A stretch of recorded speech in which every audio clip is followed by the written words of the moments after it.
আসসালামু আলাইকুম রহমতুল্লাহ। ভারত ছাড়া বাংলাদেশ অচল।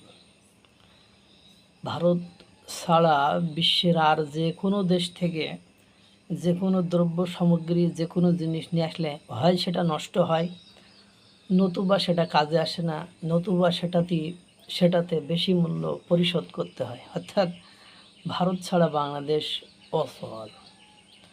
ভারত যদি ল্যান্ডলক করে দেয় এবং আকাশ সেবা বন্ধ করে দেয়, তাহলে আমাদের বঙ্গোপসাগরে যে মরা ছাড়া দ্বিতীয় কোনো উপায় নেই। তা ভারত ছাড়া অচল দেশটি ভারত ছাড়া অনেক কিছু করতে চেয়েছিল, কিন্তু দুর্ভাগ্য হলো সত্য যে দেখা গেল কোনো কিছুই করতে পারি নাই।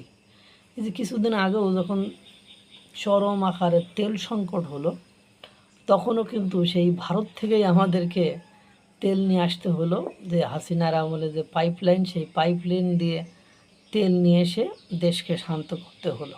বিশ্বের সেই বন্ধু চীন, বন্ধু পাকিস্তান তো অভাবী, আমাদের চেয়েও তার সব কিছুর দাম বেশি, এবং তারা নিজেরাই তো তেল পায় না, খাওন পায় না, তারা আর কি দেবে। যাই হোক, শেষ পর্যন্ত ওই ভারত থেকেই নিয়ে এসে চাহিদা পূরণ করতে হলো। তাই 16 ঘন্টা 24 ঘন্টার একটা লাইন দেখতে হতো, আবার অনেকে তেল পাইতো না। যাই হোক, এখন ভারত থেকে বাংলাদেশে আসছে 200 ব্রডগেজ রেলকোচ। ভারত থেকে বাংলাদেশে আসছে 200 ব্রডগেজ রেলকোচ সরবরাহ শুরু আগস্টে। ভারত থেকে বাংলাদেশে রেলের জন্য 200টি ব্রডগেজ যাত্রীবাহী কোচ আনা হচ্ছে। আগামী আগস্টে শুরু থেকে 2027 সালের ডিসেম্বর পর্যন্ত ধাপে ধাপে এসব কোচ সরবরাহ করা হবে। তো 2024 সালে তৎকালীন আওয়ামী লীগ সরকারের সময় ভারতের রাষ্ট্রায়ত্ত Rail India Technical and Economic Service রাইটসের সঙ্গে 915 কোটি রুপি চুক্তি করে বাংলাদেশ সরকার প্রকল্পটির অর্থায়নে সহায়তা দিচ্ছে ইউরোপিয়ান ইনভেস্টমেন্ট ব্যাংক EIB।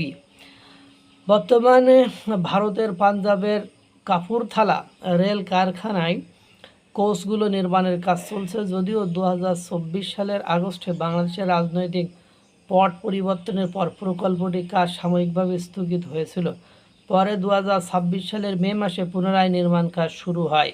অর্থাৎ দিল্লি না ঢাকা, উপর স্লোগান, কিন্তু যে দল বাংলাদেশে ক্ষমতায় থাকে তারা দিল্লি না ঢাকা স্লোগান দেয় না। মানে যেমন ছাত্রদল, বিএনপি, যুবদল, মানে যারা আছে বিএনপি এবং বিএনপির অঙ্গ সংগঠন, তারা কিন্তু কেউ দিল্লি না ঢাকা স্লোগান দেয় না। এই যে 2026 সালের মে মাসে পুনরায় নির্মাণ কাজ শুরু হয়। এর আগে একই চুক্তির আওতায় বাংলাদেশ রেলওয়েকে 120টি ব্রডগেজ LHB যাত্রীবাহী কোচ, 36টি ব্রডগেজ লোকোমোটিভ এবং 10টি মিটার গেজ লোকোমোটিভ সরবরাহ করা হয়েছিল। রাইটসের চেয়ারম্যান ও ব্যবস্থাপনা পরিচালক রাহুল মিতাল বলেন, বাংলাদেশে 200টি নতুন কোচ সরবরাহের এই অর্ডার প্রতিষ্ঠানদের জন্য একটি গুরুত্বপূর্ণ অর্জন। তিনি জানান, প্রথম চালান হিসাবে 20টি কোচ খুব শীঘ্রই বাংলাদেশে পাঠানো হবে। রাইটস ভারতের রেল মন্ত্রণালয়ের অধীনে একটি রাষ্ট্রায়ত্ত প্রতিষ্ঠান। সংস্থাটি রেল, মহাসড়ক, বিমানবন্দর ও নগর পরিবহন অবকাঠামো উন্নয়ন এবং ভারতীয় রেলের রোলিং স্টক রপ্তানির কাজ পরিচালনা করে। এদিকে বাংলাদেশের সংশ্লিষ্ট সূত্রের বরাত দিয়ে জানা যায় এরকম, কলকাতা ঢাকা মৈত্রী এক্সপ্রেস পুনরায় চালুর বিষয়ে আগামী সেপ্টেম্বরে দুই দেশের মধ্যে আলোচনা শুরু হতে পারে। 2008 সালে চালু হয় এই ট্রেনটি পশ্চিমবঙ্গের সীমান্ত পেরিয়ে প্রায় 375 কিলোমিটার পথ অতিক্রম করে প্রায় 9 ঘন্টায় ঢাকায় পৌঁছাতো। তবে 2024 সালে বাংলাদেশের রাজনৈতিক অস্থিরতার পর ট্রেনটি চলাচল স্থগিত করা হয়।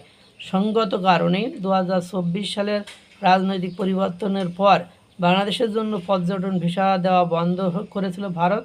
পরে গত মাসে বাংলাদেশে নিযুক্ত ভারতের রাষ্ট্রদূত দীনেশ ত্রিবেদী পর্যটন ভিসা কার্যক্রম পুনরায় চালুর ঘোষণা দেন। বিষয়টি বুঝলেন তো? দিল্লি না ঢাকা স্লোগান দিয়ে লাভ নেই, ওগুলো মানুষ এখন বুঝতে আছে। দিন শেষে যে আপনারা বুঝতেছেন ভারত ছাড়া অচল। ভারতের এখন বর্ষাকাল, ভারত থেকে যদি কাঁচামরিচ আসা বন্ধ হয়ে যায় তাহলে কাঁচামরিচ ছাড়াই আমাদের রান্নাবান্না করে খাইতে হবে। এখন কাঁচামরিচ ভারত থেকে আসলেও তার মূল্য বৃদ্ধি পাবে। আদা, রসুন, কাঁচামরিচ, ঝাল, চাউল, ডাউল মানে সব কিছু মানে ভারতের এক দোকানদার বলছিল যে ভারতের পণ্য বাদ দিলে তা আমার দোকানে আর পণ্যই নেই। সে পেঁয়াজ বলেন, আলু বলেন, রসুন বলেন, আদা বলেন, কাঁচামরিচ, শুকনা মরিচের গুঁড়া, মশলা, চাল, ডাল, আলু, পেঁয়াজ, রসুন সব কিছু তো ভারত থেকে আসে। এরপরে তো রেল কোচের বিষয়টি দেখলেন।